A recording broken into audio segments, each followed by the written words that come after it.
नमस्कार दोस्तों, आज बात करते हैं पबजी के ऊपर। क्योंकि मेरा जो पिछला वीडियो था this video is for India, उस वीडियो के बाद और कल जो अपन सबको इतनी बड़ी न्यूज़ मिली, खुशखबरी मिली कि इंडिया ने चाइना की 59 चाइनीज ऐप्स को बैन करते, जिसमें टिकटॉक भी शामिल है।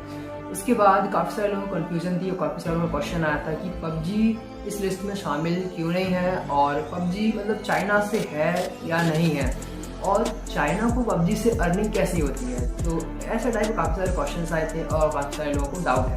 तो आज बात करते हैं इन्हीं सब चीज़ों के ऊपर और पबजी के ऊपर। तो शुरुआत करते हैं पबजी के इतिहास से।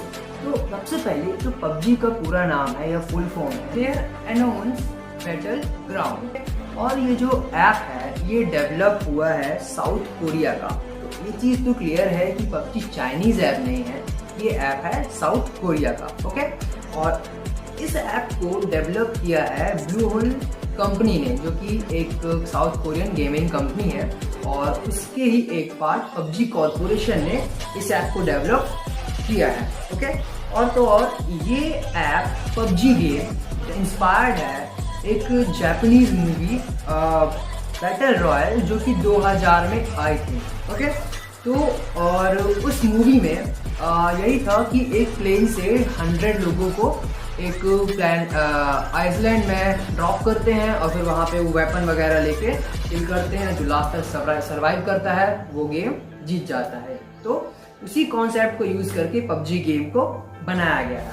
और ये चीज़ क्लियर कर दूँ, ये चाइनीज़ गेम नहीं है, ये साउथ कोरियन गेम है जो कि डेवलप किया गया था एक ब्लू होल कंपनी नाम कंपनी ने। ओके, अब बात करते हैं इसके पब्लिशर्स के बारे में। तो जिसका पहला पब्लिशर है वो है पबजी कॉर्पोरेशन। ओके, तो पबजी कॉर्पोरेशन इसे पब्लिश करती है केवल पीसी के लिए एंड PS4 के लिए। ओके, इसका बाद का सेकंड जो पब्लिशर है वो है माइक्रोसॉफ्ट स्टूडियो, जो कि इसे पब्लिश करता है Xbox One के लिए। एंड थर्ड इसका पब्लिशर आता है वो है टेंसेंट गेमिंग, जो कि एक चाइनीज कंपनी है, और टेंसेंट गेमिंग ही इसे पब्लिश करती है iOS के लिए, एंड्रॉइड के लिए, मतलब स्मार्टफोन्स के लिए। अब बात कर लेते हैं इसकी रिलीज डेट्स के बारे में। तो ये जो first time PUBG game release हुआ था वो हुआ था 20 दिसंबर 2017 में Xbox के लिए। ओके, इसके बाद 19 मार्च 2018 में एंड्रॉइड एंड iOS के लिए हुआ। उसके बाद 4 सितंबर 2018 को Xbox One के लिए हुआ। फिर प्ले स्टेशन के लिए 7 दिसंबर 2018 में हुआ। फिर स्टूडियो करके है एक प्लेटफॉर्म है गेमिंग प्लेटफॉर्म, उसके लिए 28 अप्रैल 2020 में रिलीज। तो अब बात करते हैं अपन पबजी और चाइना के बारे में। तो फर्स्टली ये चीज़ क्लियर है कि पबजी चाइनीज़ गेम नहीं है, बट अपन ये नहीं बोल सकते कि चाइना का पबजी से कोई कनेक्शन नहीं है। चाइना का पबजी से कनेक्शन है और चाइना को पबजी से अर्निंग भी होती है। वो कैसे?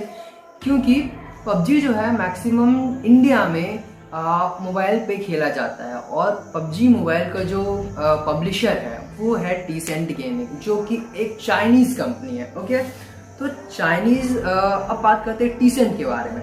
टीसेंट जो है वो मल्टीनेशनल कंपनी है चाइना की, जो कि बहुत सारी सर्विसेज पब्लिश करती है, वह प्रोवाइड कराती है, जिसमें प्रोडक्ट आता है, एंटरटेनमेंट आता है, AI आता है, टेक्नोलॉजी आता है, इन सब को वो पब्लिश करती है। ओके, चाइना में और अदर कंट्रीज में। और अब इसकी बात करते हैं इस कंपनी के रेवेन्यू के बारे में। तो 2019 में इस कंपनी को 4032 बिलियन डॉलर्स का रेवेन्यू हुआ था। ओके, ये केवल पबजी से नहीं, इसका जो भी अदर सर्विसेज हैं उन सबको मिला के इसका टोटल रेवेन्यू है। अब बात करते हैं कि पबजी मोबाइल से टीसेंट को कितनी अर्निंग होती है। तो मई के महीने में पबजी मोबाइल से टीसेंट को 336 मिलियन रुपीस की अर्निंग हुई थी। 336 मिलियन रुपीस की अर्निंग हुई थी मई के मंथ में टीसेंट गेमिंग को, जो कि एक चाइना कंपनी है। मतलब फाइनली पबजी से चाइना को मई के मंथ में 363 मिलियन रुपीस की अर्निंग हुई थी। एंड पबजी मोबाइल इंडिया से पर मंथ 7 to $8 मिलियन कमाता है, जो कि बराबर है 5 से 7 करोड़ के पर मंथ। तो अपन ये नहीं बोल सकते हैं कि पबजी मोबाइल से चाइना को फ़ायदा नहीं होता, उनको फ़ायदा होता है, उनके पास अर्निंग ज़रूर जाती है।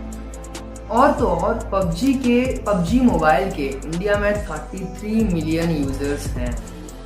अब बात करते हैं उस चीज़ के बारे में जिसके कारण पबजी मोबाइल मेरे फर्स्ट वीडियो में था, जिसका नाम था this video is for India. मैंने इसमें कहा था कि मैं चाइनीज़ ऐप्स के अलावा भी काफ़ी ऐप्स के बारे में बताऊंगा जो कि इंडिया के लिए हार्मफुल हैं और नुकसान पहुंचा सकते हैं। तो उससे मेरा मतलब ये था कि जो वो ऐप्स इंडिया की यूथ के लिए भी सही नहीं है, वो उनको मिसलीड कर रहे हैं या फिर उनकी क्वालिफिकेशन या क्वालिटी को डाउन कर रहे हैं। तो पबजी का उस लिस्ट में या उस वीडियो में होने का एक रीज़न यही था, क्योंकि पबजी जो है इंडियन यूथ को बहुत ज़्यादा अट्रैक्ट कर रहा है और वो बस गेमिंग में ही घुसे जा रहे हैं। आपने बहुत सारे केसेस सुने होंगे पबजी को लेकर जो कि काफ़ी बड़े बड़े थे, जैसे काफ़ी लोगों ने एक दूसरे का मर्डर कर दिया, फिर काफ़ी लोगों की साइकोलॉजिकल स्टेज जो है, फिर कंडीशन जो है वो बिगड़ गई। तो यही सारे रीजंस हैं कि पबजी, ऐसा नहीं है कि पबजी गेम खराब हो, बट कुछ लोग उसे लिमिट से ज़्यादा खेलते हैं और उसका लिमिट से ज़्यादा यूज़ करते हैं, इसलिए वो उस चीज़ के लिए एडिक्टेड हो जाते हैं। फिर बाद में उनके काफ़ी सारे मेडिकल हार्म्स भी हैं और दूसरी चीज़ें भी गलत हैं। तो ये था पबजी के बारे में सब कुछ, और मेरे पॉइंट ऑफ व्यू से पबजी कोई उतना गलत गेम नहीं है, बट आपको इसे लिमिट में यूज़ करना होगा, आपको इससे एडिक्टेड होने से बचना होगा, और इसके कारण अपनी आप दूसरी चीज़ें या लाइफ के कुछ इंपॉर्टेंट मोमेंट्स मिस ना कर दें। ये सब आपको ध्यान रखना होगा। अगर आपको ये वीडियो अच्छा लगा तो इसे शेयर करिए, अपने हर पबजी फ्रेंड को सेंड करिए। ये हर किसी के लिए इम्पॉर्टेंट है और सभी को इसे देखना चाहिए। और अगर आपको ये पसंद आया, जार क्लब को सब्सक्राइब करिए।